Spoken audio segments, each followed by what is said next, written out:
Welcome to the fourth University of Louisiana System Weekly Budget Briefing webinar. My name is Jackie Tisdale. I'm the Communications Director for the system, and I'll be moderating today's discussion. Our focus is on tuition and fees. And before we get started with our speakers, let me go over some quick logistics. If you have not joined one of our webinars before, they are 30 minutes in length, including a presentation and question and answer session. All microphones are muted except for our speakers. If you would like to submit a question, use your question chat module.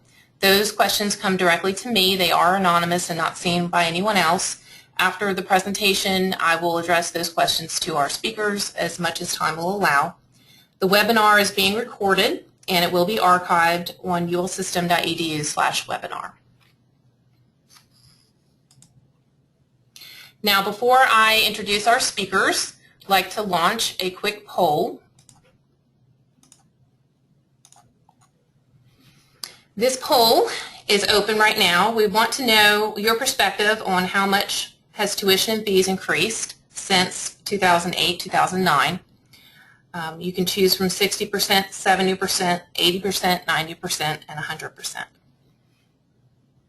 Now, while you're making your selections, I'll go ahead and briefly introduce our speakers. Today's discussion is going to be led by Dr. Edmund Lidoff. He is the UL Systems Vice President for Business and Finance. Also speaking today is Rachel Kincaid, the UL Systems Vice President for External Affairs. And our guest speaker today is Adam Lafort, who is our student board member. Adam is the SGA President at Nicholls State University. He's from Thibodaux, and he is a senior management major.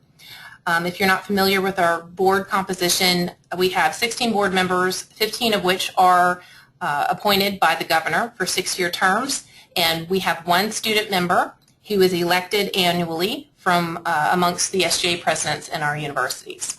So Adam is finishing out his term for the year, which will end at the end of May.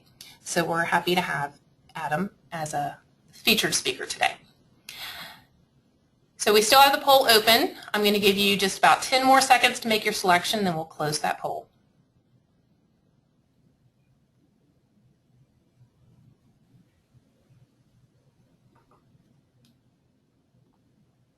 Okay, poll is closing.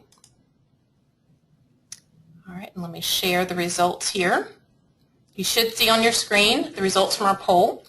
It's actually pretty close. The majority, which is a very thin margin, 30% believe tuition and fees have increased by 60%, followed by 70%, then 80%, 90%. We will have the answer to that question later on in the presentation. At this time, I'd like to turn our presentation over to Dr. Edmund Lidoff to talk about tuition and fees. Dr. Lidoff? Good morning. We're glad to be with you today to talk about tuition and fees and the impact on students and on the institutions. And we're especially happy that we have Adam from Nicholls State University with us today to give us the student's perspective.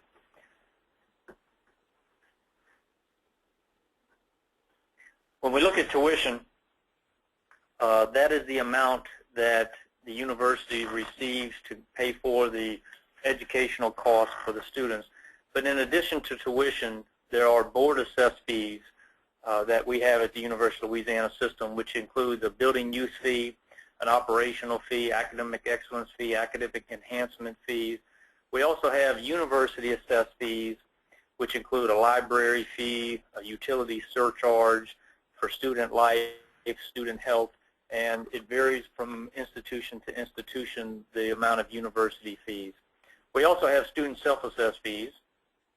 Student self-assessed fees are fees that are bought by students and that are mainly used by students. We have fees like the rec center fee, athletics fee, our SGA and our student activities board fees, along with legal aid, our newspaper, and our radio station, cheerleaders, all things that mainly students utilize. That's where those fees come in at. And to give you an example, the board assessed fees for the University of Louisiana System this year, the board assessed fees and tuition is about $5,700. When we look at the university assessed fees, it's about $585. The student self-assessed fees are about $650, and the total tuition average for the system is about $7,000 a year. In 1995, the Louisiana legislature passed a law that required a 2/3 vote of the legislature to increase fees, and this was for all of state government. So if the Department of Motor Vehicles, if the different agencies that provide services wanted to increase fees, they had to go to the legislature for a 2/3 vote. So in 1995, from that time forward, you'll see that tuition did not go up very much in Louisiana at all. And in fact, a lot of the board assessed fees that we had been talking about in an earlier slide were ways that we were able to get tuition increases through the 2/3 vote of the legislature. Like last year or the year before last, we had a building use fee, the academic excellence fees.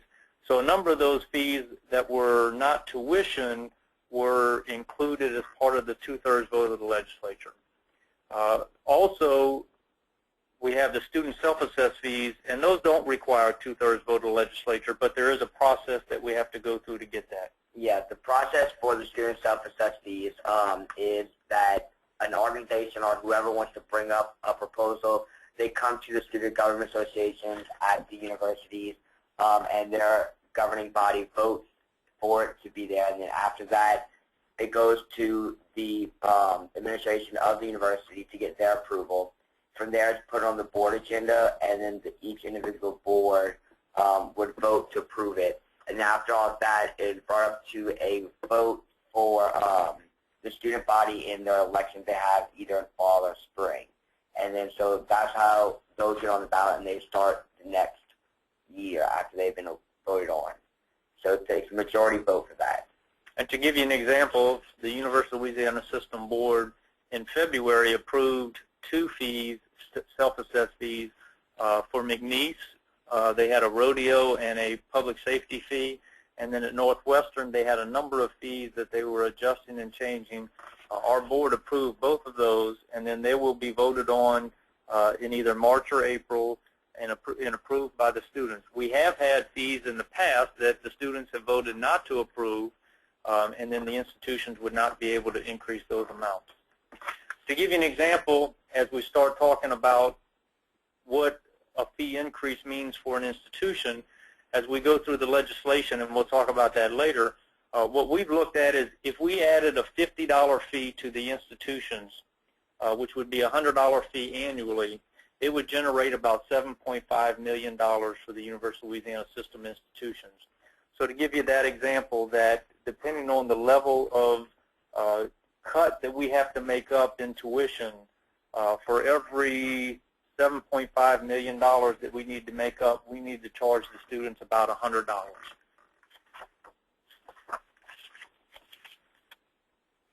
Now in 2008, when the recession started, unemployment went up, revenues from the state went down. As we had talked about in our first webinar, 2/3 of the state's revenue is in income tax and sales tax.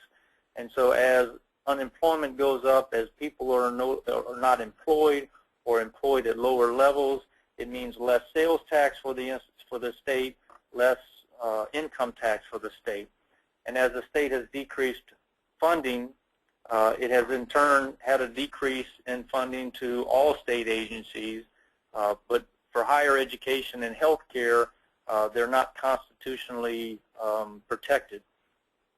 So unfortunately, when cuts come, higher education and health care tend to take the shoulder of the cut.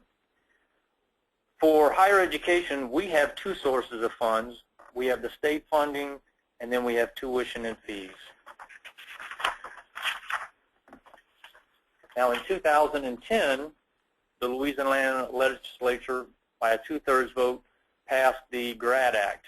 And we had GRAD Act 1, and then the following year we had GRAD Act 2. And GRAD Act is the Granting Resources and Autonomies for Diplomas. And one of the main functions of GRAD Act is it allowed for an institution to set targets on student access and success and another number of other measures. And if an institution at the end of the year met those targets, then they would be eligible to increase tuition up to 10%. The only thing that came into play is that it was tied to the SREB average, which is the Southern Region Education Board. There are 16 southern states that are part of SREB. So our ability to go up 10% on tuition is tied to the southern states' average tuition. So as you look at this in 2008, 2009, the University of Louisiana system schools were over $1,500 below the SREB average. And that's because over the time period from 1995 to 2010, there had been very little tuition increases granted, mainly in fees. Now, prior to GRAD Act, we had 2 years where institutions could go up 3, 4, or 5% in tuition. So we had a few years where we were able to increase 5%, and then when GRAD Act came in, we were able to go up 10%.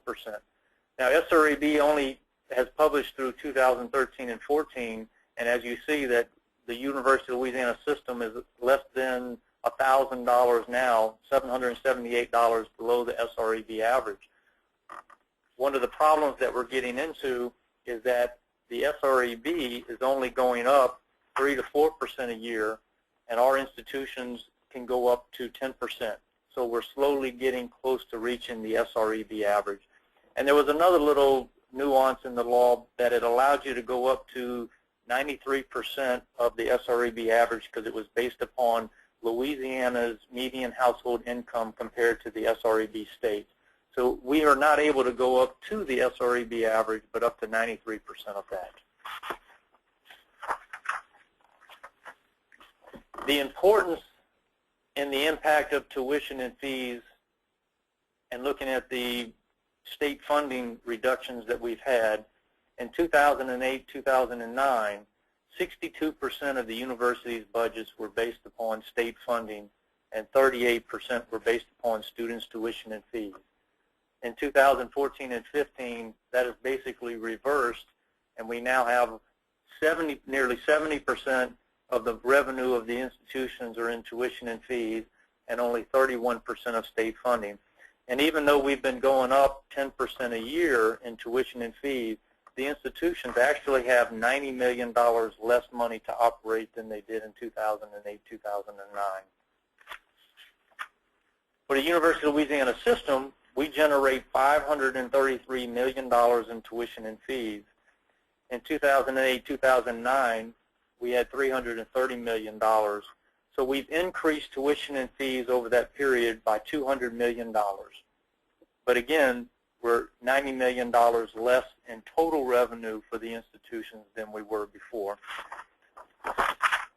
One of the problems that has compounded that is that as GRAD Act began to be implemented and as institutions were able to increase tuition by 10%, what ended up happening is the state reduced the amount of funding for the universities. The amount of tuition was then taken out from the general fund. So if University of Louisiana system, if we had $40 million in tuition, then we ended up taking out $40 million in general fund from the state. Now, the impact of the tuition swap in 2013 and 14, we had $95 million as a state. As part of WISE last year in 2014 and 15, one of the key components of WISE was that the institutions would not receive a cut and they would be able to keep their tuition increase.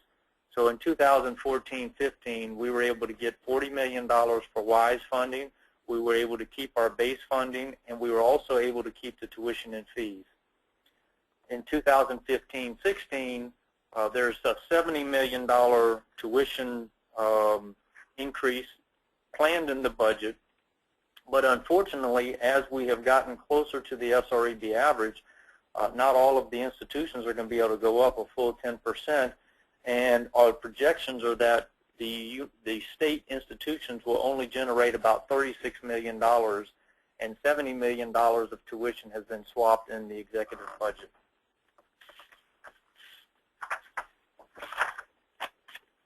When we look at student debt, you'll see that Louisiana is one of the states that have low student debt. What's interesting is we look at this when we had talked about before from 1995 until 2010, the amount of tuition has gone up very little because of the 2/3 vote restriction in the legislature. So Louisiana has had a lower debt because of the lower tuition rate that we've had compared to the SREB. But what will be interesting as we move forward, now that our tuition is getting close to the SREB, you're going to start to see the debt for students going up. And as we look at the national student debt, 69% of students graduate with debt and have an average of $28,400. In Louisiana, 48% of students graduate with debt, and the average is $23,358. So you can see the big difference between the national amount and Louisiana's amount of debt.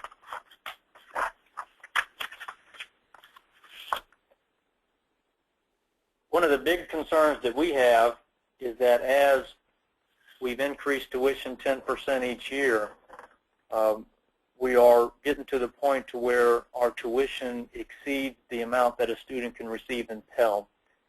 So if you look at 2008, 2009, tuition was $3,800, and that was below the maximum Pell amount, and it was a little bit above what the average amount of Pell that a student receives. And Pell is a federal student assistant need-based program that students receive. So the concern now is that University of Louisiana System's tuition is about $7,000 this year, and the maximum Pell amount is $5,700.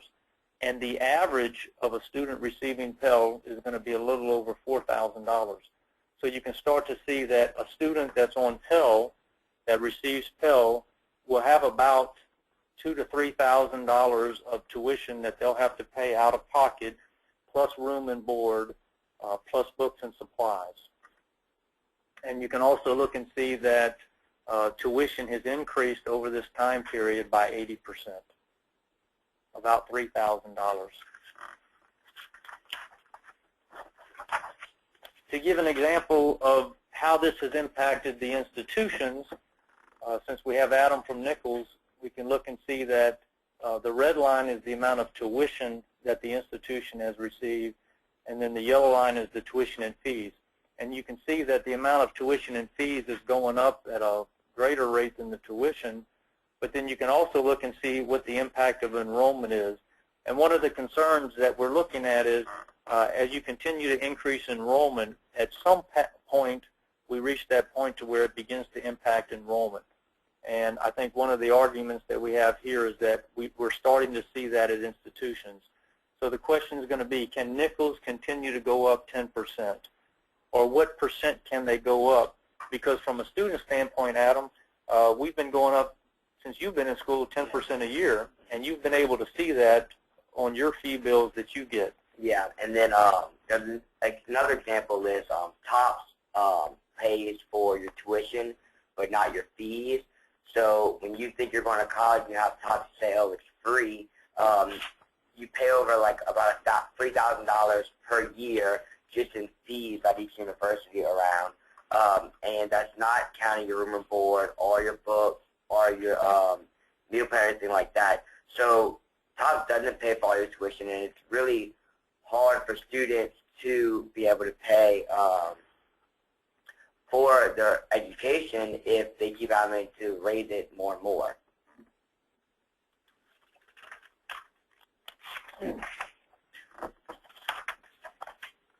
And talking about TOPS, TOPS has kind of been the big check on the amount of tuition that we have, and it's a great program for students, but it creates a dilemma for the state and for higher education. So what has happened as we increased tuition 10% since 2012, that increased the cost of TOPS. And when we increase the cost of TOPS, that amount of TOPS has to be funded by the state, and the state allocates an amount to higher education. And so when we have to take the amount of TOPS off the top, and for this year it's going to be about $256 million to cover TOPS, then that means that the institutions that are getting general fund is reduced. And so we are in that cycle that as we increase tuition, it increases TOPS, it reduces amount to the institutions, and so what's happened over time, you can see that the total amount that the institution has received is less. And so one of the issues from the student standpoint is that they're paying more, but the institutions are not receiving the benefit of that extra tuition. It's basically covering the gap that they've lost in general fund.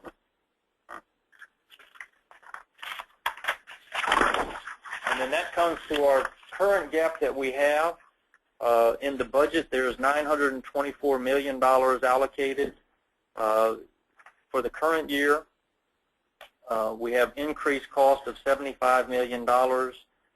We have base funding for this year at $390 million, and that leaves a gap of $608 million. Part of that gap is filled with $372 million in contingency funding, which is based upon the inventory tax, the refundable tax credits, potentially a tobacco tax, and other legislative components that will get us to that $372 million. But the interesting thing for the University of Louisiana system, if we get that $372 million, our system institutions will still be short about $60 million. So a lot of people are focusing on the $372 million, but the gap really is $608 million in order for the institutions not to receive a cut.